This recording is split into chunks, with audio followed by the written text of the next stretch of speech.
고등학교 화학원 어디 한번 해볼까요? 자, 여러분 오늘은 지난 시간에 배웠던 원자들 지금 보여주고 있는 게 지난 시간에 봤던 마지막 화면인데요. 보시다시피 다양한 것들이 있지만 보시다시피 어떠한 분류를 해볼 수 있을 것 같다는 생각이 들기도 해요. 보다시피 수소 주양자수 1에 하나가 들어가 있고요. 리튬 주양자수 2에 하나가 들어가 있고 나트륨 주양자수 3에 하나가 들어가 있거든요. 전자가 이런 성질들 물론 이 내용은 지난 시간에 봤던 내용에서 조금 수정하긴 했어요. 네, 그때 실수가 있었기 때문에 어, 그런 아무튼 그러한 특징들을 가지고 그러한 공통된 성질들을 가지고 어떻게 분류를 해볼 수 있을 것 같아요. 하지만 그거는 이후의 이야기고요. 오늘은 주기율표가 또 만들어지는 역사들 그리고 그 안에서 사람들이 발견한 원소의 주기적 성질들에 대해서 얘기해 보도록 하겠습니다. 먼저 이 그룹을 분류한 사람들 중에 먼저 우리가 소개한 사람은 라부아지에인데요. 물질을 네 가지 그룹, 기체, 비금속, 금속, 화합물로 분류했어요. 하지만 데베라이너가 1816년에 새쌍 원소소를 발표하면서 화학적 성질이 비슷한 세 쌍의 원소에서 원소들의 물리적 성질의 관계가 원자량, 어떤 질량, 원자량과 관련되어 있음을 발견합니다. 유렌즈는 이 원소들을 또 원자량 순으로 배열하다 보니 8번째마다 성질이 비슷한 걸 발견하게 돼요. 화학적 성질이 비슷한 원소가 나타나는 걸 규칙성을 발견하고요. 그 8을 뜻하는 단어를 사용해서 옥타브설을 발표하게 됩니다. 멘델레예프는 당시 발견된 63종의 원소들을 역시 원자량수로 나열했고요. 일정 간격을 두고 성질이 비슷한 원소들이 주기적으로 나타나는 걸 발견했어요. 이때 멘델레프는 새로운 원소의 존재 가능성과 성질을 예측했고요. 이후 실제로 발견되기도 했어요. 다만 원자량수 나열할 때 주기성이 맞지 않는 부분이 몇 군데 생기는데요. 원자량이 낮은 칼륨이 아르곤보다 주기성이 좀 다르다. 아르곤은 18번째 원소로서 이따가 우리가 얘기해 보겠지만 맨 끝에 있죠. 맨 끝에 18쪽 원소. 근데 칼륨은 19족 19번째 원소. 원자량이 더 낮은데도 더 뒤에 어떤 주기성이 수소, 리튬 이런 애들과 또 맞아요. 그러니까 이게 좀 맞지 않는 부분이 몇 군데 생깁니다. 모즐리는 이후 X선 실험을 통해 주기율이라는 것은 어떤 원소들이 어떠한 주기적인 성질을 갖고 있는 것은 양성자수, 즉 원자 번호가 결정한다는 것을 밝힙니다. 원소를 재배열하여서 현대 주기율표의 기초를 완성하죠. 자, 계속 주기율이라는 얘기를 하는데요. 원소를 원자 번호 순서에 따라 배열할 때 성질이 비슷한 원소가 주기적으로 나타나는 것을 의미합니다. 원소들의 화학적 성질을 결정하는 원자과 전자수가 일정 간격을 두고 주기적으로 반복되기 때문에 일어나는 거죠. 아까 봤다시피 수소는 주양자수 1에 하나, 리튬은 주양자수 2에 하나. 이 일정 간격을 두고 주기적으로 원자과 전자수가 반복돼요. 이때 주기율표에서 가로줄을 주기라고 얘기하고요. 1에서 7주기까지 있습니다. 같은 주기 원소는 바닥 상태의 원자에 전자가 들어있는 껍질 수가 같아요. 주기율표의 세로줄입니다. 1쪽부터 18쪽까지 있죠. 아까 말씀드렸다시피 아르곤은 18쪽 원소가 되겠고요. 칼륨은 1쪽 원소가 되겠습니다. 자, 주기가 1, 2, 3, 4 이렇게 이어집니다. 그거는 이제 껍질 수가 1, 2, 3, 4 혹은 주양자 수가 1, 2, 3, 4라는 것을 의미하고요. 가장 바깥 껍질은 K. 그때 주기가 1일 때 1에 속하는 원소들은 주양자 수가 K. 2일 때는 L, 3일 때는 M, 4일 때는 N 전자 껍질까지 채워져 있다라고 얘기했었죠. 얘기할 수 있겠죠.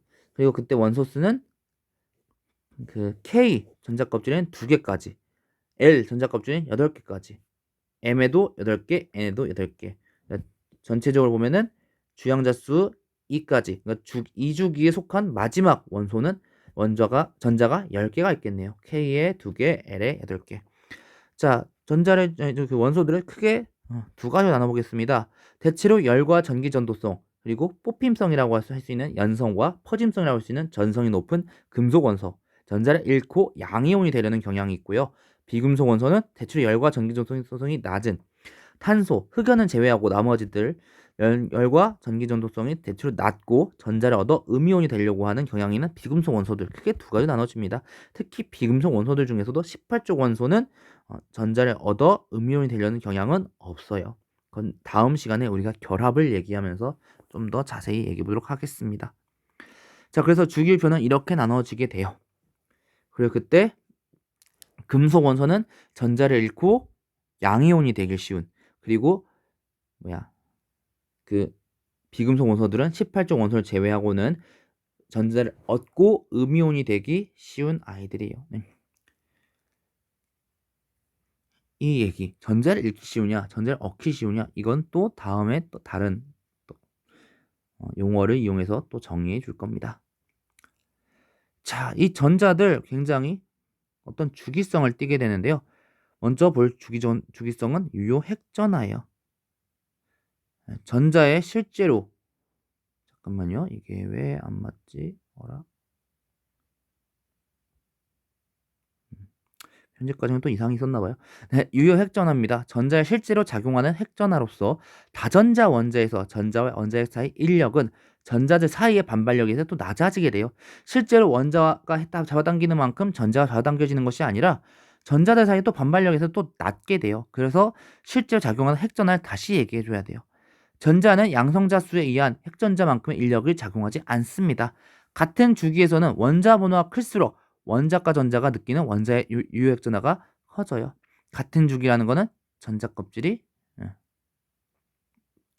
그렇죠. 전자 껍질이 같다는 걸 의미하죠. 그리고 원자 번호가 크면 클수록 안에 있는 양성자가 더 많기 때문에 유효핵전화가 커집니다.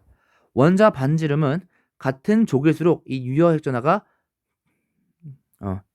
같은 족일수록 원자 번호가 커지면 커질수록 전자 껍질 수가 많아지는 걸 의미해요. 그래서 반지름이 커지고요. 같은 주기일 때는 원자 번호가 클수록 같은 주기, 같은 전자 껍질 내에서 원자 번호가 클수록 양성자 수가 많고 원자과 전자가 느끼는 유효 핵전화가 커져서 인력이 커짐으로 반지름이 작아지는 경향을 보입니다. 이온 반지름, 양이온이 될 때는 일반적 전자 껍질 수가 줄어듭니다. 바깥에 있는 게 바깥에 있는 전자를 잃기 때문에 전자 껍질 수가 줄어들고요. 원래 원자 반지름보다 작아집니다. 음이온은 전자 사이 반발력이 커져요. 전자가 더 들어오면서 전자 반발력이 더 커지고요. 반발력 커진 만큼 유효 핵전화가 작아집니다. 원래 원자 반지름보다 커지는 경향을 보이죠. 같은 주기일 때는 원자 번호가 클수록 전자 껍질 수가 커지고요. 이온 반지름도 커지죠. 같은 주기일 때는 비활성 기체와 같은 전자빛을 갖는 양이온은 같은 주기 원소의 음이온보다 전자의 껍질수가 작습니다. 즉 반지름이 작아져요. 전자수와 같은 이온, 등전자 이온의 반지름은 원자 번호가 클수록 핵전화가 커져서 유효핵전화가 커져서 이온 반지름이 작아집니다. 즉 여기 보이다시피 산소 이온, 그리고 플루오린 이온, 나트륨 이온, 마그네슘 이온, 알루미늄 이온, 물론 음이온, 양이온 그거는 제가 그냥 말을 안 했어요. 그랬을 때 음이온일수록 다 이 아이들의 전자수는 같아요. 다 10개씩인데요. 10개씩인데요. 산소 음이온이 음이온이 되면서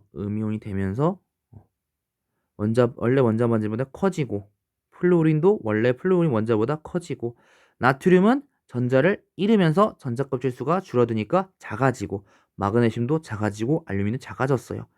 하지만 그 안에 있는 양성자수, 양성자수는 같죠. 전체적으로 원래는 원자일 땐 중성력 때문에 양성자수는 같고 전자수만 줄어들었어요. 혹은 늘어났어요. 네, 산소 같은 경우에 양성자수는 그대로인데 전자들이 늘어났습니다. 전자들이 더 많아졌고요.